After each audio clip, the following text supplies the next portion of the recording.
আসসালামু আলাইকুম। স্কট এডওয়ার্ডসের একটা চমৎকার ক্যাচ নিয়েছেন জাকের আলী অনিক। মূলত ইন্টারন্যাশনাল ক্রিকেটাররা যে সমস্ত কাজ করেন সেগুলো থেকে নিচের দিকের ক্রিকেটারদের কিন্তু অনেক বেশি শিক্ষণীয় ব্যাপার থাকে। যদিও এই টাইপের ক্যাচ ইন্টারন্যাশনাল ক্রিকেটে অনেকটাই রেগুলেশন ক্যাচের মতোই থাকে, তবে শিক্ষণীয় ব্যাপার যেটা এই ক্যাচটা থেকে সেটা হচ্ছে অ্যান্টিসিপেশনের জায়গাটা। আমি একটা পার্টিকুলার পয়েন্টে ফোকাস করতে চাই। যদি আমরা একটা ফ্রেমটাকে ফ্রিজ করি, খেয়াল করে দেখেন জাকের আলী অনিক যে সময়টা থেকে জাম্প করা শুরু করেছেন, just look at that.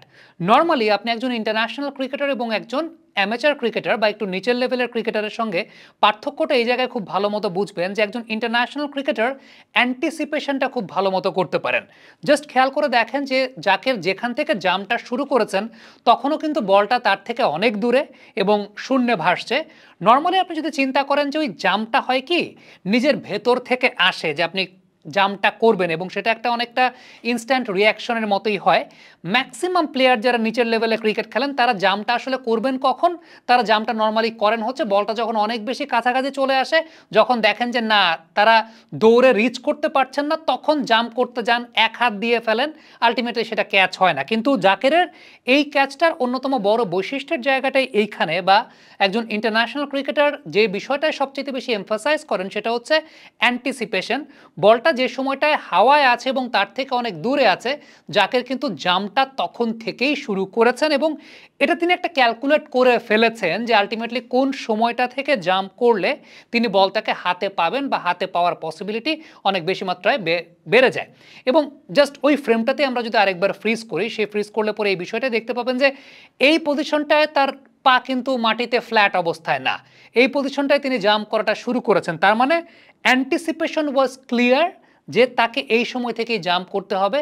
So this is the thing যেটা আসলে একজন ইন্টারন্যাশনাল ক্রিকেটার এবং নিচের লেভেলের ক্রিকেটারের মধ্যে পার্থক্য করে দেয়। সো ইয়াং ক্রিকেটার যারা এই মুহূর্তে আমাদেরকে দেখছেন, জাকেরের এই ক্যাচটা থেকে আপনি সবচেয়ে বড় যে শিক্ষাটা পেতে পারেন সেটা হচ্ছে অ্যান্টিসিপেশনের জায়গাটা, যে আপনি কোন সময় জাম্প করবেন, এবং এইসব ক্ষেত্রে প্র্যাকটিসের কোনো বিকল্প আসলে কোনো কিছু নাই। দ্বিতীয়ত যে বিষয়টা বলবো সেটা হচ্ছে হোমওয়ার্কের জায়গাটা।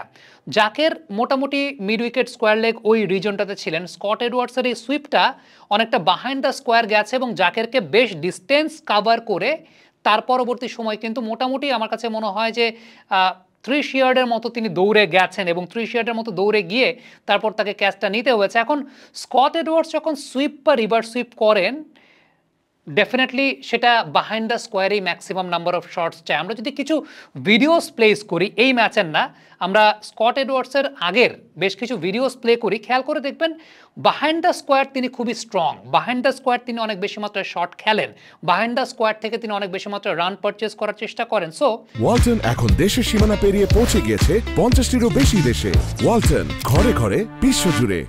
বাংলাদেশ টিমের হোমওয়ার্কের মধ্যে এই জায়গাটা ছিল যে Scott Edwards behind the square দিয়ে রান করবেন বা সুইপ করলেও সেটা বাহাইন্ড দ্য স্কোয়ার দিয়ে যাওয়ার পসিবিলিটি বেশি।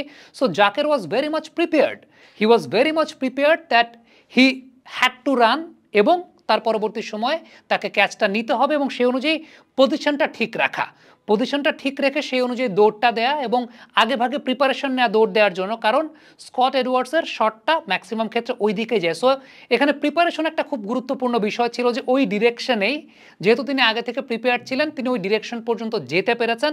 আরেকটা বিষয় যে ব্যাটসম্যান যখন শটটাকে খেলছেন তখনই অ্যান্টিসিপেশনটা একটা অনেক বড় জিনিস, যে আসলে শটটা কোন দিকে আসছে, মানে শটটা কোন দিকে যেতে পারে, মানে ব্যাটসম্যানের মুভমেন্ট এবং ব্যাটসম্যান শট খেলার আগেই মোটামুটি আপনি একটা ইন্ডিকেশন পেয়ে যাবেন, কারণ তিনি যখন জায়গা করে নিচ্ছেন।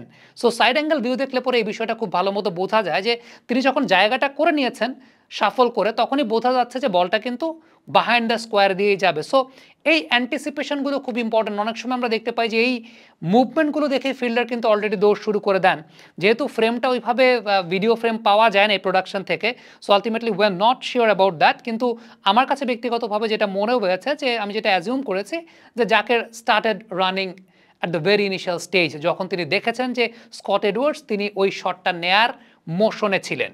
সো অনেক কিছু শিক্ষণীয় জায়গা আছে, তবে আমার কাছে যেটা মনে হয় যে একটা ইন্টারন্যাশনাল ক্রিকেটারের কাছ থেকে আপনি সবচেয়ে বেশি যে জিনিসটা শিখতে পারেন সেটা হচ্ছে অ্যান্টিসিপেশন করার দক্ষতার জায়গা। কমেন্ট বক্সে আপনাদের মন্তব্য মতামত জানতে চাই।